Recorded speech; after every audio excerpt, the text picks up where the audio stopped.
बिस्मिल्लाहिर्रहमानिर्रहीम। अस्सलाम वालेकुम नाज़रीन, कैसे हैं आप? जैसा कि आप जानते हैं कि हमने शरकपुर.com के प्लेटफॉर्म से शरकपुर शरीफ की तारीख के मतलब वीडियोस का एक सिलसिला शुरू किया है और इस सिलसिले में हमारी 2 वीडियोस ऑलरेडी रिलीज़ हो चुकी हैं जो कि हमारे यूट्यूब चैनल शरकपुर.com पर मौजूद हैं। अगर आपने वो वीडियोस अभी तक नहीं देखी तो उनका लिंक आपको यूट्यूब पर मिल जाएगा। हमारे चैनल का जो लिंक है वो आपको स्क्रीन पर नज़र आ रहा होगा। तो ये आज इस सिलसिले की तीसरी वीडियो है जिसमें हम आपको शरकपुर शरीफ की तारीख बताने जा रहे हैं कि शरकपुर शरीफ कब और कैसे आबाद हुआ और किसने इसकी बुनियाद रखी, और हम आपको ये पूरी मुकम्मल तारीख हवालों के साथ बयान करेंगे। सबसे पहले हम आपको शरकपुर शरीफ के मतलब बताएंगे कि ये कहाँ आबाद है। उसके बाद जो बानी शरकपुर हैं उनके मतलब आपको आगाह करेंगे। उसके बाद शरकपुर की ज़मीन और हाफज ख़ानदान का आपस में क्या ताल्लुक़ है।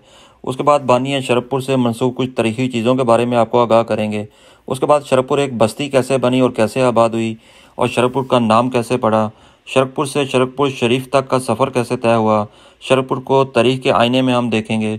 उसके बाद शरकपुर के मतलब कुछ तारीखी दस्तावेज़ात आपको दिखाएंगे, और उसके अलावा तहरीक आज़ादी पाकिस्तान में शरकपुर का क्या किरदार था, शरकपुर के नौजवानों ने तहरीक आज़ादी पाकिस्तान में क्या अहम किरदार अदा किया था, इसके बारे में भी आपको बताएंगे। शरकपुर लाहौर जड़ांवाला फैसलाबाद रोड के ऊपर मौजूद है। लाहौर से शरकपुर शरीफ की तरफ आने के लिए 4 रास्ते मौजूद हैं, आप इनमें से कोई भी ले सकते हैं। पहला रास्ता जो निस्बतन लंबा है वो शादरा चौक से जब आप शेखुपुरा रोड की तरफ मुड़ते हैं तो आगे बेगम कोट स्टॉप से आप जड़ांवाला फैसलाबाद रोड की तरफ मुड़ जाएं तो तकरीबन 26 किलोमीटर के बाद आप शरकपुर शरीफ पहुंच जाएंगे। दूसरा रास्ता ताज कंपनी बंद रोड से सगिया पुल से होता हुआ आगे जब आप नैनसुख चौक पर पहुंचते हैं तो वहां से आप बाएं जानब जड़ांवाला रोड पर मुड़ जाएं। नैनसुख चौक से ये रोड आपको सीधा शरकपुर की तरफ ले आएगी। इस रोड पर अमूमन आपको ट्रैफिक ज़्यादा मिलेगी।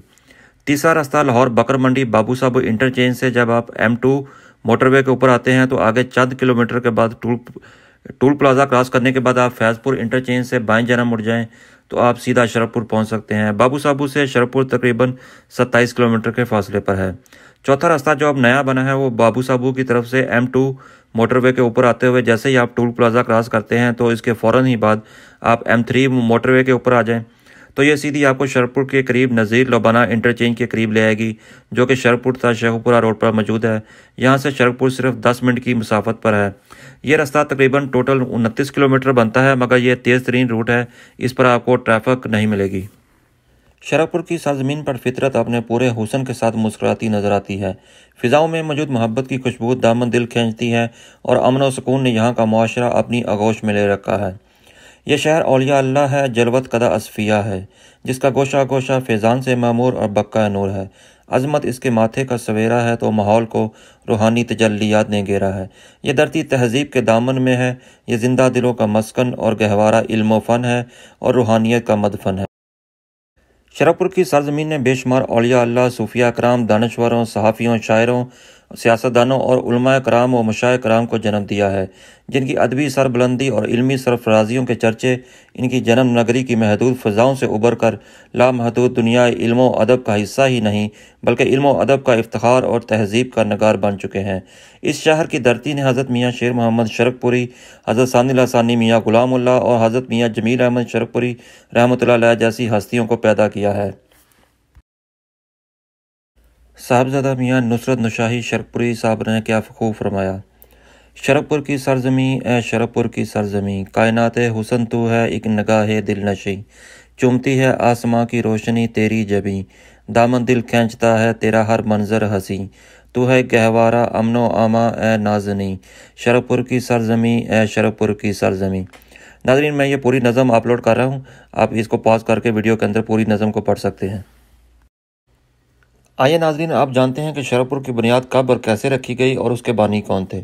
शरकपुर की बुनियाद 1657 ईस्वी में रखी गई और उसके बानी हाफिज़ मोहम्मद जमाल थे, जिनके बारे में मुकम्मल तफसील हम आगे चलकर आपको बताएंगे।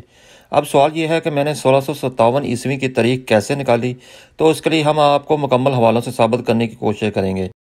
शरकपुर की तारीख के हवाले से अब तक 2 किताबें लिखी जा चुकी हैं, जिनमें से पहली किताब तारीख़ शरकपुर जिसको मियाँ मोहम्मद आशिक शरकपुरी साहब ने लिखा था, जबकि दूसरी किताब मुतालिया नकुश शरकपुर जिसको मास्टर मोहम्मद अनवर कमर शरकपुरी साहब ने लिखा था।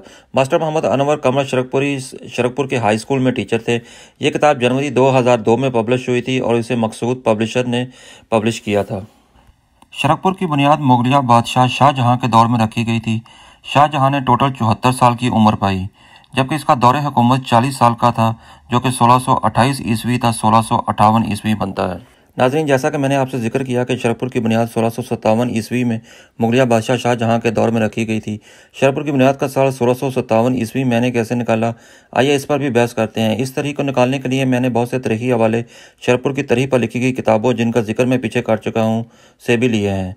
शरपुर की बुनियाद हाफिज़ मोहम्मद जमाल ने रखी, इस बात पर सब मुतफिक हैं, और यह कि उन्होंने 125 साल की उम्र पाई।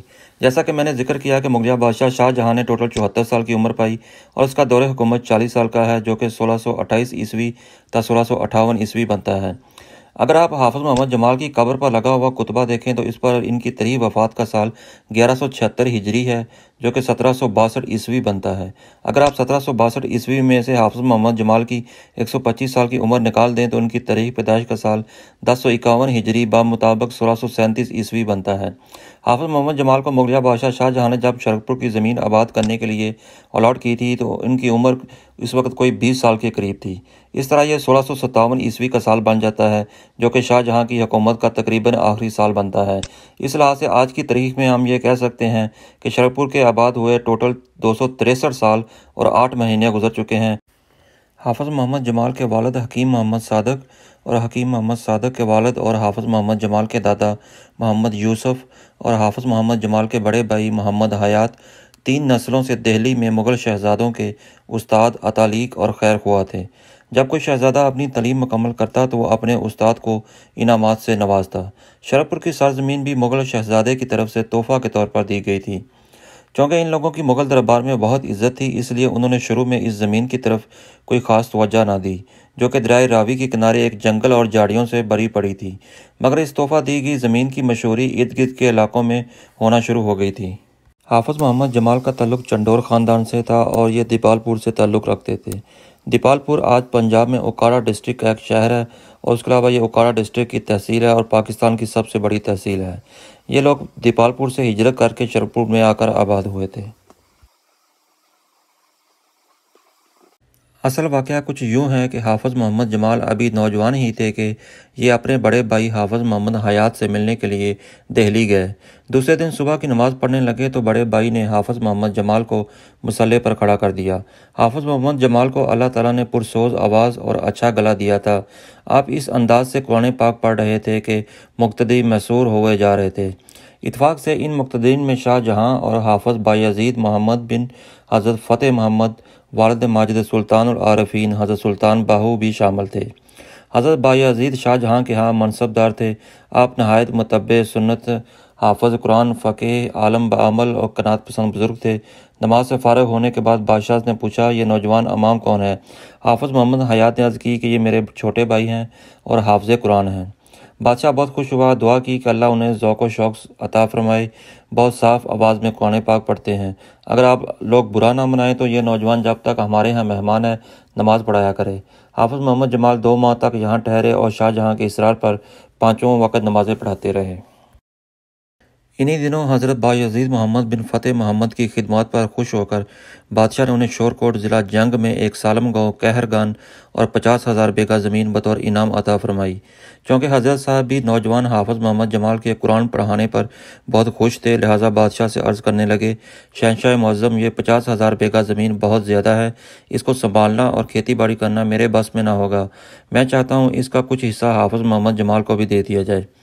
बादशाह ने कहा, नहीं, हम जो कुछ दे देते हैं इसमें से वापस लेना पसंद नहीं करते। मैं उन्हें कुछ ज़मीन नवाए लाहौर के करीब दरियाए रावी के किनारे दे रहा हूँ। इस तरह जब हाफिज़ मोहम्मद जमाल दिल्ली से वापस लौटे तो इस अतिया की गई ज़मीन के कागजात इनके साथ थे। इस रकबा का फैलाव किस कदर था कुछ पता नहीं, इनकी औलादें बेहतर जानती होंगी या इनके यहाँ महफूज कागजात से पता चल सकेगा जिन तक हमारी रसाई अभी तक नहीं हो सकी। रकबा जिस कदर भी था, इसमें मज़ीद इजाफ़ा बकौल हाफिज़ अब्दुल वाहिद, जो कि हाफिज़ मोहम्मद जमाल की औलाद में से हैं, इस वक्त हुआ जब शाहजहाँ शिकार खेलता हुआ एक हिरनी के ताक़ों में यहाँ तक चला आया। हिरनी ने दरिया के किनारे एक बुज़ुर्ग हज़रत मियाँ अमानत अली के आगे सर झुका दिया, जो कि हज़रत शाह मोहम्मद मुराद के मुरीद ख़ास और खलीफा थे। शाहजहाँ ने इन्हें हरनी शाह का खिताब दिया था। शरकपुर में मोहल्ला हरनी शाह इन्हीं के नाम से मंसूब है। हिरनी ने इन बुज़ुर्गों के कदमों में सर रख कर और ज़बान हाल से अर्ज़ की कि ऐ अल्लाह के नेक बंदे, मुझे शिकारी के तीरों से बचाइए। थोड़ी देर बाद शाहजहां भी अपने घोड़े पर हांफता हुआ उधर आ पहुंचा। शाहजहां ने यह मंजर देखकर बड़ा हैरान हुआ और मुतासर भी कि इस बुजुर्ग का मर्तबा और मकाम किस कदर होगा, जिसके आगे एक बेज़बान जानवर भी सर झुकाए फरियाद रसा है। बादशाह आपके पास आया, ठंडे पानी से प्यास बुझाई, फिर कहा कि मैं शहनशाह हिंद हूँ, मुझे शाहजहां कहते हैं। मेरे लायक जो भी आप खिदमत बताएंगे दिलो जान से बजा लाऊंगा। आपने फरमाया, हमें तो अल्लाह ने बहुत कुछ दे रखा है। ये दरिया की मौजें, दरख्तों के साए, तन्हाई का माहौल ही हमारे लिए क्या कम नेमतें हैं। हमारे लिए तो उन्हीं का शुक्र अदा करना मुश्किल है। बस आप हमारे लिए किनात पसंदी की दुआ करते रहें। शाहजहां की आमद का सुनकर हाफिज मोहम्मद जमाल भी इधर आ निकले, सलाम किया और अपने तारुफ में दिल्ली में नमाज़ें पढ़ाने, कुरान पाक पढ़ने और इनाम में यहाँ की अराज़ी पाने का वाक़या बयान किया। बादशाह को एक एक बात याद आ गई। अब हाफिज मोहम्मद जमाल बादशाह को अपने यहाँ ले आए, इसकी दावत की और फिर हिरन के शिकार करने में इसकी मदद की। बादशाह जब जाने लगा तो हाफिज मोहम्मद जमाल से फरमाया, मालूम होता है कि तुम यहाँ की ज़मीन की आबादकारी में खूब दिलचस्पी ले रहे हो। अगर तुम चाहो तो हम मज़ीद रकबा भी आपको दे देते हैं। आप यूँ करें कि सुबह से शाम तक घोड़े पर बैठकर जितनी चाहें इर्द गिर्द की ज़मीन को घेरे में ले लें।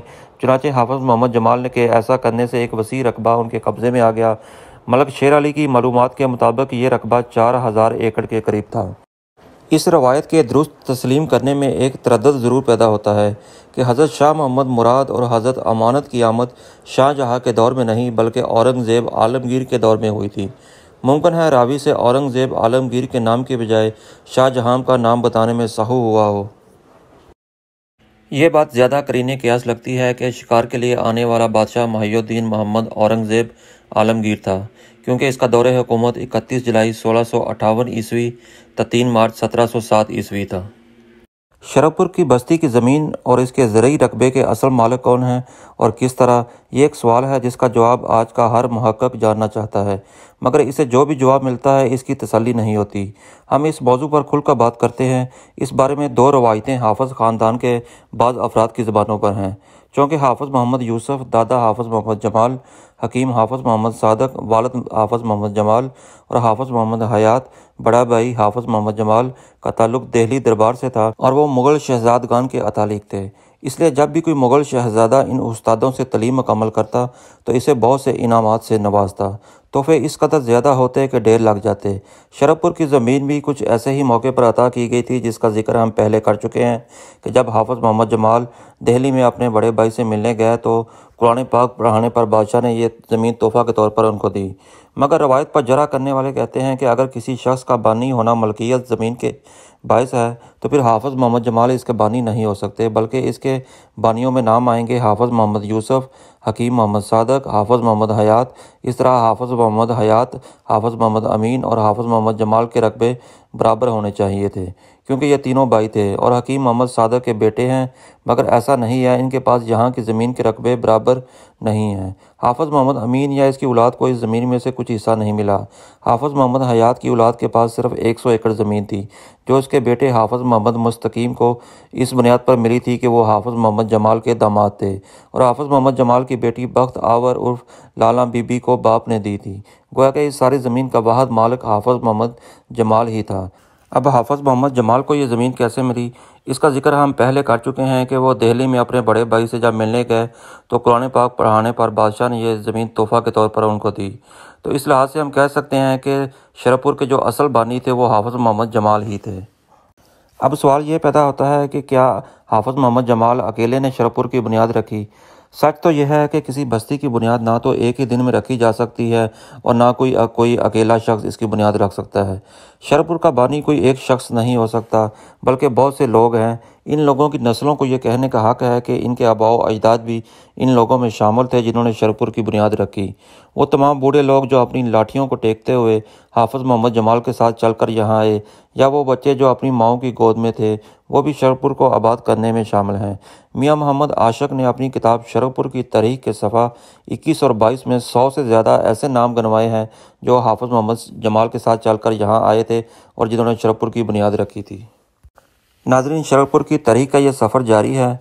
اور اس سفر کی یہ پہلی ویڈیو کو میں یہاں ہی ختم کر رہا ہوں۔ اس سلسلے کی دوسری ویڈیو میں بہت جلد اپلوڈ کروں گا، جس میں میں آپ کو بتاؤں گا حافظ محمد جمال سے منسوب کچھ تاریخی چیزوں کے بارے میں، اور اس کے علاوہ شرف پور کی بستی جب آباد ہوئی تو کتنے رقبے پر ہوئی اور اس کی آبادی کیسے بڑھی، شرف پور کا نام کیسے پڑا، شرف پور کو شرف پور شریف تک پہنچنے میں کتنا وقت لگا، شرف پور کو ہم تاریخ کے آئینے میں دیکھیں گے، اور اس کے علاوہ تحریک آزادی پاکستان میں شرف پور کا کیا کردار تھا، اس بارے میں ہم جانیں گے۔